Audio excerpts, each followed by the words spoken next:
बच्चे लोग, welcome to infinity learn by Shri Chaitanya. बच्चे, आज हम एक बहुत ही इम्पोर्टेंट आपका कॉन्सेप्ट समझेंगे जो क्या है ECG। अगर हम ECG की बात करें तो ये नीट के अगर हम पॉइंट ऑफ व्यू से देखें तो ये बहुत ही एक इम्पॉर्टेंट टॉपिक है, बिकॉज इसमें नीट में काफ़ी बार आपके क्वेश्चंस रिपीट हुए हैं। तो ECG की बात करें बेटा, तो सबसे पहले इसकी जो फुल फॉर्म होती है, ECG का मतलब क्या है आपका यहाँ पे, दिस इज द इलेक्ट्रोकार्डियोग्राम।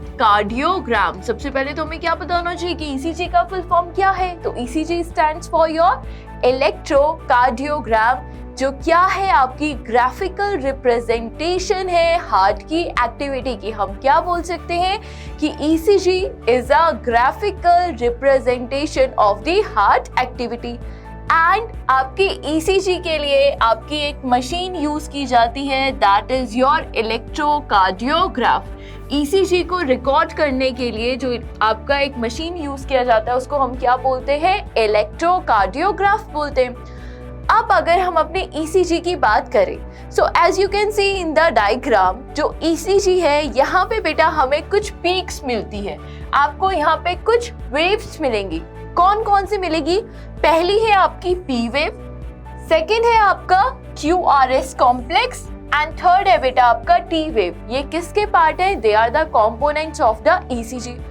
अब हमें यहाँ पे क्वेश्चन कैसे आता है, क्वेश्चन कैसे पूछा जाता है, हम उसको एक्सप्लेन करते हैं। बेटा यहाँ पे आपको जो क्वेश्चन आएगा वो किससे रिलेटेड आएगा कि आपकी जो वेव्स है वो आपका किस चीज को रिप्रेजेंट कर रही है, वो क्या आपका रिप्रेजेंट करेगी, उस पे क्या आता है आपका क्वेश्चन आता है।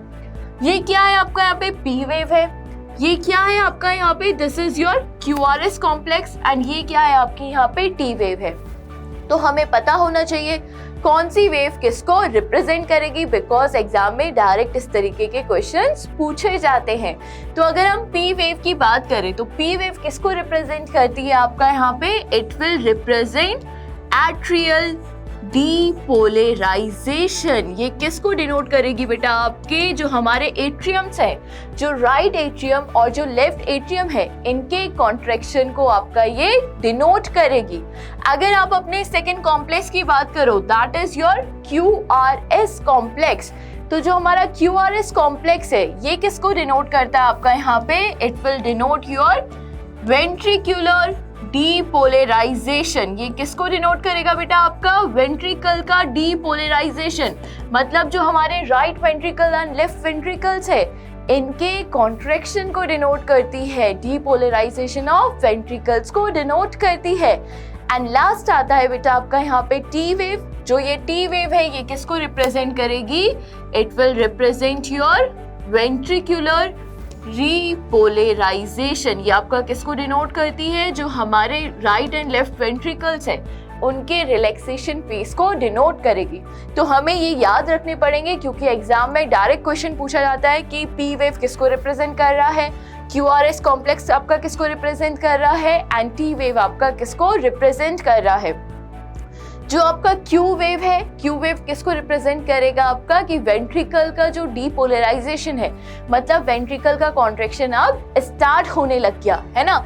T वेव की आप बात करो तो वेंट्रिकल क्या होने लग गए, वापस आपके रिलैक्सेशन फेज में आ गए।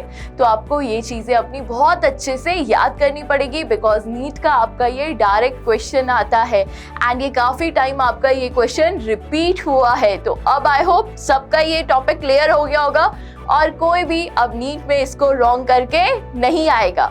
सो बेटा, thank you so much, like and subscribe our channel. Thank you.